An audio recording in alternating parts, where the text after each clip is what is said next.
Dans la première saison de Stranger Things, le personnage des Eleven est mutique et a des difficultés à s'exprimer, ce qui n'est pas le cas des autres enfants du laboratoire. Les créateurs de la série expliquent pourquoi. C'est l'une des nombreuses interrogations qui surgit devant la série.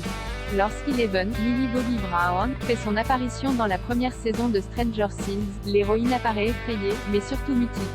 La bande Dawkins tente malgré tout de communiquer avec elle pour comprendre d'où elle vient et pour retrouver leur ami disparu, Will, Noah Schnapp. Il faut attendre plusieurs épisodes avant que le personnage trouve les mots pour parler. Pourtant, dans les scènes de flashback de la saison 4, les autres enfants retenus dans le laboratoire de la ville s'expriment sans difficulté. Dans une interview accordée à Variety, les créateurs, Matt et Rose Duffer, révèlent les raisons de ce problème d'élocution si spécifique à l'héroïne. Elle est élevée de la même façon que les autres enfants, explique Matt Duffer, mais après, elle tombe dans le coma, se réveille et n'a plus aucun souvenir de ces événements, avant d'être élevée en isolation par le docteur Brenner, qui n'ose pas ramener un autre enfant par peur que cela se reproduise. Elle vit donc seule, dans une chambre isolée. C'est la Eleven que vous rencontrez dans la saison 1. Après 2 ans d'isolement et des souvenirs très limités de ce qui s'est passé.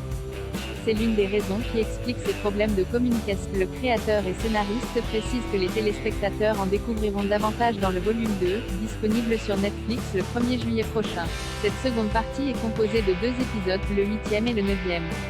La durée du chapitre final a par ailleurs été confirmée, il durera 2h19. Encore un peu de patience, Stranger Things est disponible sur Netflix.